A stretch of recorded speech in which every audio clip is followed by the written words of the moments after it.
Hey guys, welcome to this week's Money and Investing Show. This week we're tackling the subject of playing to the final whistle. It is crucial if you want to get the most out of the year to make sure that you've got a defined cutoff that's going to let you come up for air and enjoy the celebration, but without clocking off too early. Plenty of notes to take, but don't just take notes. Make sure you take plenty of action. See you in the show. Hey guys, welcome to this week's Money and Investing Show with me, your host, Andrew Baxter, and as always, my offsider and co-host, Mitchell Laurential. Well, thank you for having me on the show, Mr. Baxter. And one thing you and I are both familiar with in our sporting backgrounds, you rugby, me AFL, is whistles, listening to the umpires blow their whistle. But importantly, we're going to talk about actually playing through to the final whistle. Here we are in December. We're getting towards the back end of the year. Most people start to clock off, but is that necessarily the best course of action? Could be very punishing. In fact, I think the autumn rugby internationals overseas saw a lot of teams actually sort of slow down before the end of the game and cost them a result. So no, it's absolutely crucial. You've got to play the game to the full and then take that well-deserved break. So we'll give you a few tidbits along the way to keep you on track, hopefully, maybe some inspiration to dig a bit deeper. And ultimately, success in life is about one thing, and it's just that incremental progress of being better than the version of yourself that you were yesterday. So plenty to take out of this one, mate.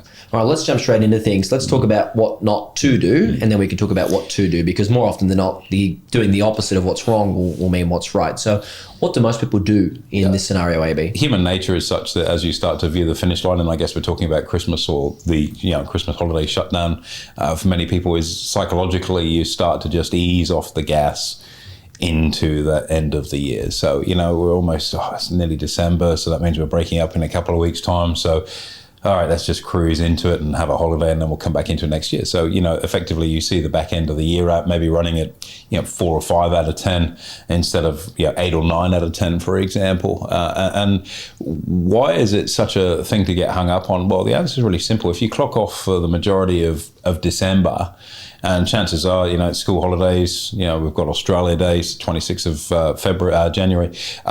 It's pretty much most of January written off as well. So that's 2/12 or 1/6 of the year. What's that? 16% of the year written off. That's a lot when you think about it that way. Now, if you've got a specific goal in mind, and hopefully everyone that's within our ecosystem that's listening to this have goals, and let's say you're really close to hitting it, but what you've just done is made it significantly harder by taking out 16% of the time that you've got to achieve that goal. Time is your ally, and too, time right? is your ally if you're someone that's making progress. You could be so close but didn't quite get there. If the year had just been another week longer, you probably would have done well. Don't cut it short. I think that's a big thing, is that clocking off early. But I think if you're going to go to the office or go to work in December, if you're on, you've got to be on, right? 100%. It's and continuing along that theme, and we'll talk more about how to restart the new year, I'm sure, as we go through. But if that's how you're finishing the year, it's probably how you're going to be sort of slowly dragging the ship back on track again in the new year as well. And I think to avoid that, there are some pretty robust tactics, I suppose, that we can share with everybody right now. I guess also important just to throw in there before we move on, AB, is forgetting the daily disciplines that you've been doing all year. So if you're starting to get to Christmas, if you don't drink during the week, but because it's December, you decide that you're going to drink during the week, you're kind of changing up your routine for no real benefit because it's December. I mean, it makes no difference if you're still at work. Do the same thing. Absolutely. It's not about being, bar humbug and being Scrooge or whatever it may be. It's really important to take a break at the end of the year. It's great for families to reconnect. And, as a matter of fact, my father arrives from the UK today, so we're getting him nice and early before Christmas. Exciting. And, the bottom line is that's all great things to look forward to. But if you can just play to that final buzzer, that final whistle, that final bell, it makes the victory of getting there and knowing in yourself that you've given the year the best that you can. When you choose to wind down and celebrate whatever it may be, maybe it's a soft sand run down the beach for you or popping a beer for me, it tastes that bit sweeter and nicer because you know that you've really earned that. And this isn't about living some torturous life. It's about building the self-discipline and mental muscle memory, if you will, in order to achieve what it is that you set out. This is whatever your goals are your goals.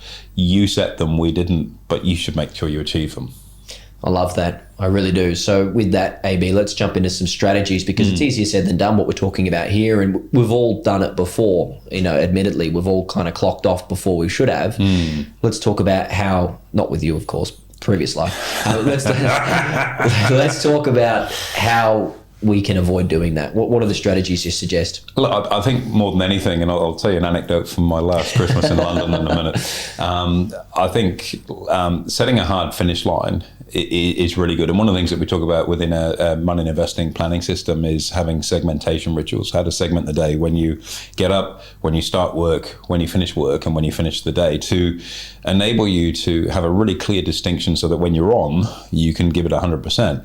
And when you're off, you don't feel guilty or tempted, oh, I should be on, I should be checking something, because that's your downtime. And I think success is avoiding burnout is something that's very, very important if you want to have enduring success, not just a good year, but backing it up year after year, decade after decade. And so those segmentation rituals that we do daily, I think are very important. And you can do the same thing on your annual calendar. So to give yourself a level of sanity, having a hard finish on the year is absolutely crucial, because you can work right up to that and then that's it, it's done. You don't have to be looking over your shoulder, oh, maybe I can squeeze this in.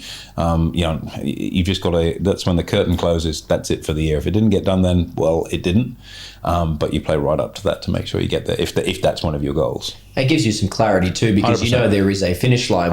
When there's no finish line, it can sort of, I guess... If you sort of look at some of the psychology behind success on any kind of metric, and I think one of the best examples, and I've got someone in the wings as a guest for the show next year who's quite well known, is from a special forces background.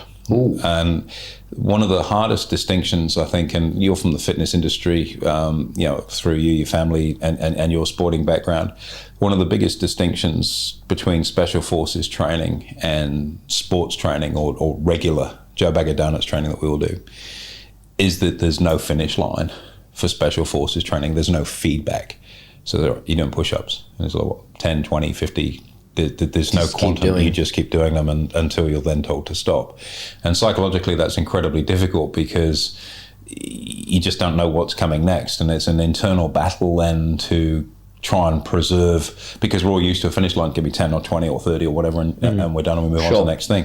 And that level of uncertainty is extremely disruptive. And I think taking that into the context of what we're talking about here, playing to the final whistle, if you don't know what that final whistle is, it's mentally very, very destructive. Special forces training is specifically designed to eke out a very unique particular type of person, and it's structured very much that way. This isn't about that. This is helping everyday people get to the finish line on their terms. I'm not talking about the 0.001% of population. We're talking to the 99% of people now, and that's that ability to help anybody get to that line. So having a very defined cutoff. We know when our Christmas party is going to be here in the office. I've advised my credit card provider to expect a fairly hefty charge that afternoon if you guys are true to form. And rightly so, we deserve it because we've worked hard this year and it's going to be great to celebrate.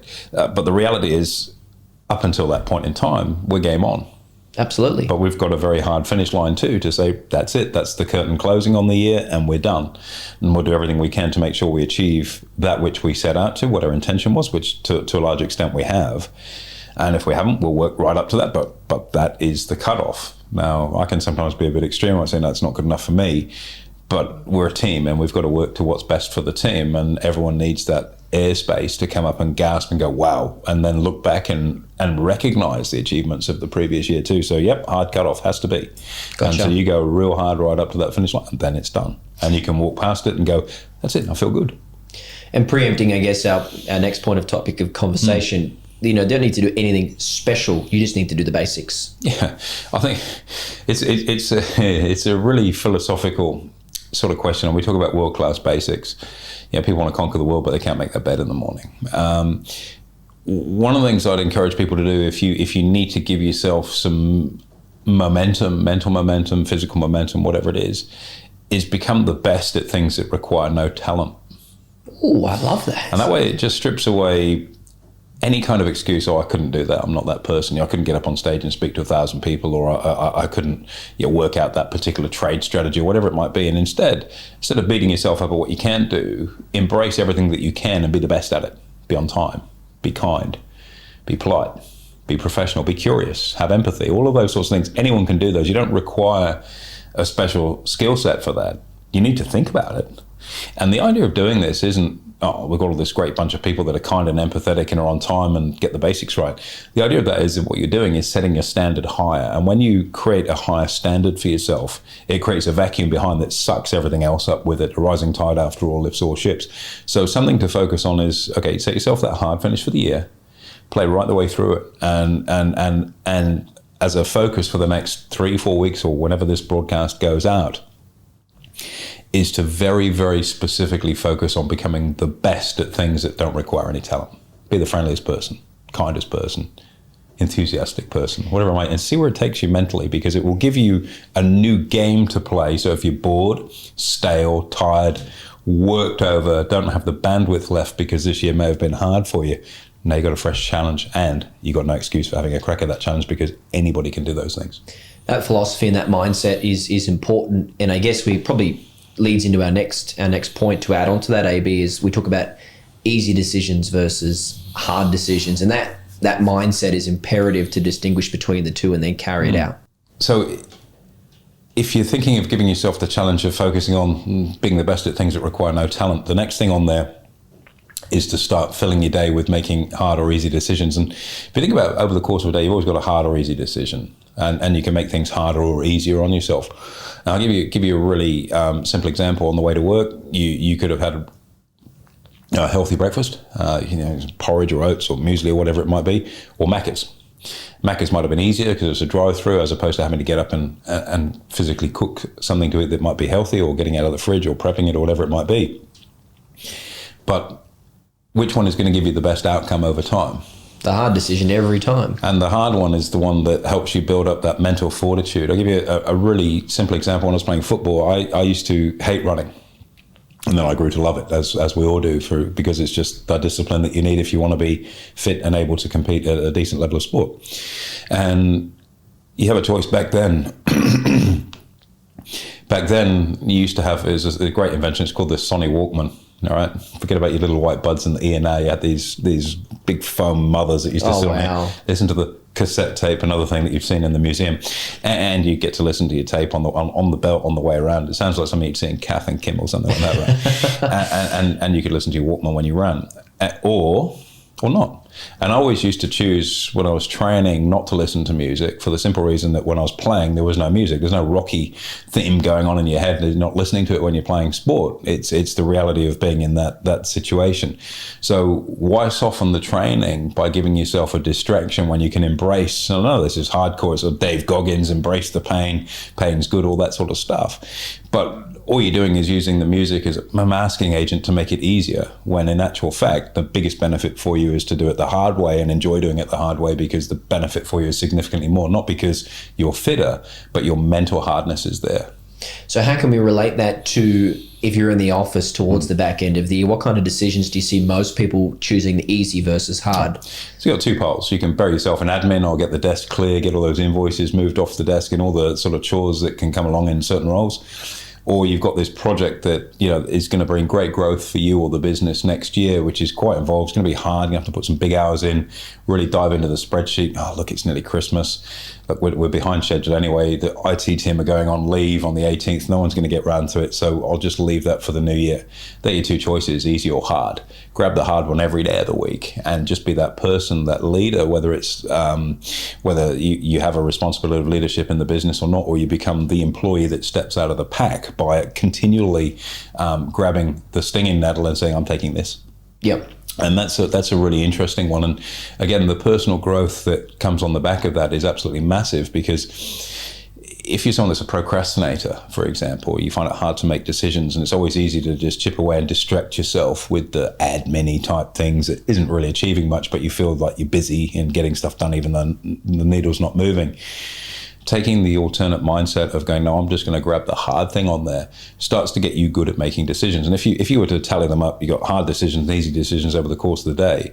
If you spend more and more of your time focused on doing the hard decisions, automatically those easy ones just get done. They become not even decisions, because your ability to step into the challenge that's facing you is significantly greater. So the personal growth within is absolutely massive. Sounds like a minor thing. park your car and next to the lift or at the end of the car park. Simple example. Which one's going to get you fitter or healthier or give you time to turn your game face on from getting out of the car into the lift to being, hey, I'm here, or on the way home, the opposite. All of these things are microscopic, and they're not going to make you successful in their own right. But the muscle memory that they help you, or the mental acuity and muscle memory of the brain and habits that they help you build will let you conquer anything. Because all of a sudden, you're not afraid of making decisions, you're not afraid of doing the tough thing, and you're not afraid to playing full on to the final whistle. That's what you almost strive for, so you can show what you can do. And that's huge. And as I say, you get to the point where things that you used to sweat on for hours, should I do this? How should I? It just becomes a not decision. Just get on and do it. Gotcha. And I guess leading into that, important is the notion of trust. You've got to trust yourself to do that if you set out to do something. But I guess if you're a leader in an organization, AB, as you mentioned, a boss or a team leader, you've got to have your employees or your team members have to have trust that you'll actually do what you say you're going to do, right? Trust is a huge thing, and they say you only trust somebody once, and it's something you earn. It should never be thrown around. People just throw trust around. You need to earn it. It's rather like respect. And I think sometimes it's the small things. And one of the things I'd go back to, and this was some advice from my granddad actually, and it was like, be your word. If you say you're going to do something, do it.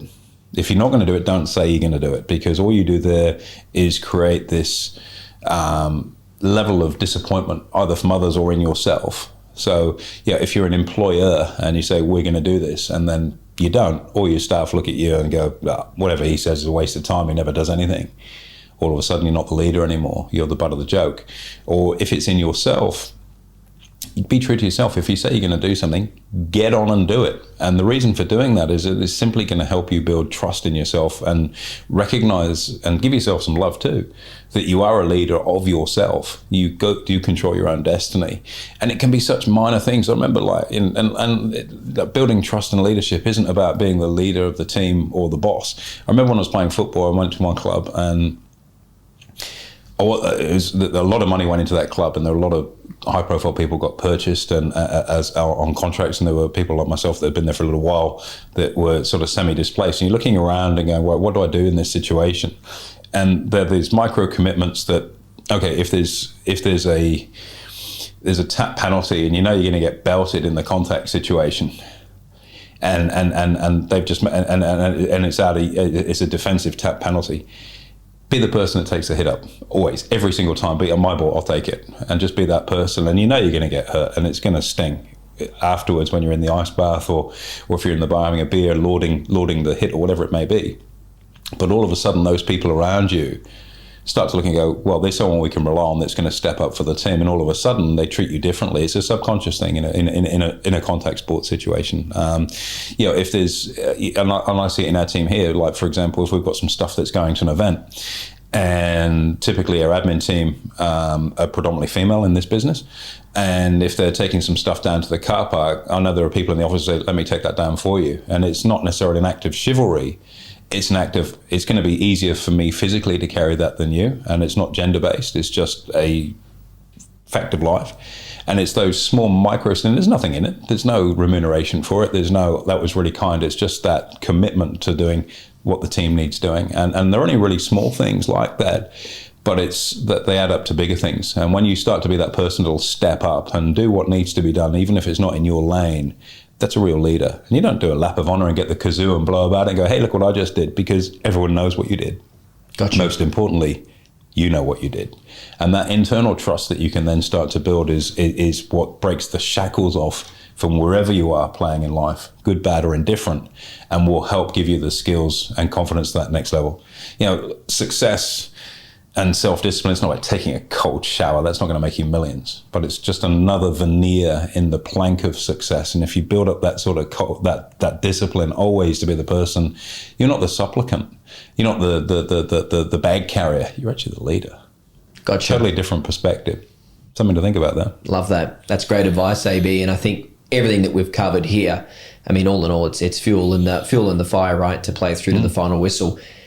On that, as we wrap up for today's episode, now we've got a special event coming up. Can you talk to our listeners about what that looks like? Well, we talked about playing to the final whistle. How do you resuss things in the new year? And I guess after we've had a nice break and family time and hopefully some great weather, kickstarting the new year can be quite a challenge too. And so many people fall into the trap, Mitch, of New Year's resolutions. This is going to be my year, and all they do is follow the same process as last year. I had this conversation with my son the other day. He's 7, and we were doing a paper airplane thing. What do you call it? Paper airplane competition. Sure. And I just started laughing. He said, "Why are you laughing, Dad?" And I said, "Listen," I said, "I've made my paper airplanes like this since I was your age." And whenever I make one, I always have this expectation that this time it's going to work. And it never does. It never does. Ever. And New Year's and he's just like, well, he said, I'll try that. And we just tried about 10 different ways of making them. I went on Google and got some templates and did all this sort of stuff. And it was a bit of fun. But it actually was quite thought provocative, because I consider myself someone that's, is quite curious and forward looking and trying to improve. And my paper airplane game is pretty lackluster. And I'm thinking, well, but why? And it's the way you've always done it, and it's never worked in the last 40 odd years. Why is it going to suddenly work today? You've got to try something different. And I think New Year's resolutions are exactly the same as that timely conversation, in that you've got your process you go through, you're going to do your New Year's resolutions, and for most people, they don't even make it past Australia Day. So if you want some more structured help, that's a time-tested process, unlike my paper airplane game, which is at the cutting edge, that does work, then we've got a training session we're running, Money and Investing Strategy Day. It goes hand in glove with our planning system that we have, our journals and all the rest of it. There's going to be a link in the bio under this, and I'm sure you'll see it across social as well, where we'd love to invite you in. All the date and what to bring, what to do, etc. are all in there. And what we'll do as a group is work on setting up some different types of goals for you and layering them in the right way between achievement and habit-based, that are going to get you to where you want to get to, but more importantly, that check back to make sure that things are staying on track. So all the details will be there. We'll go through not just simply world-class basics or excelling at the things that require no talent, but actually stretching beyond that. But I'll tell you right now, for the people that are listening to this, that do embrace that challenge to become the absolute best at anything that doesn't require any talent, the self-discipline, the little microscopic muscle memory layers that they're building in there, along with that be your word. If you say you're going to do something, do it, and start making big decisions. I'm talking, I'm going to build a tower block over there. I've never done a development before, but I'm going to build a 50-story high-rise. I'm not talking about big decisions like that. I'm talking about the hard versus the easy decisions that we all go through every day in life. Do you pick up the piece of litter that you just missed the bin with and put it in or not? Of course you do. Small things, but they make a big difference in terms of the way you see the game. Layer those in this side of Christmas. Let me hold your hand and guide you through the new year, and I can assure you 2023 will be an absolute ripper on any metric. If you follow that process through, it'll be your best year yet. I'll be there with bells on, AB, but thanks very much in the meantime for your advice today. Look forward to hosting you. Now, I did take you an anecdote back to my last time in London. So we talk about when to clock off, and I remember 1999 was when I moved to Australia. So 98 was my last Christmas in the UK, and being quite well known with some good mates in the broking industry. I think I did something like 56 Christmas parties in the run up to Christmas. So wow. Yeah, I probably needed to check into some sort of detox unit after the end of it. That's crazy. So it wasn't that we clocked off for Christmas. It just was the gift that just kept on giving. So it started at the end of November and went right the way through. Sounds like a lot of fun. Couldn't do it now. No, neither. Cheers, AB. Thanks. Absolute pleasure. Cheers. There you have it, guys. Make sure you give us a review and a rating, and we'll look forward to hosting you next week.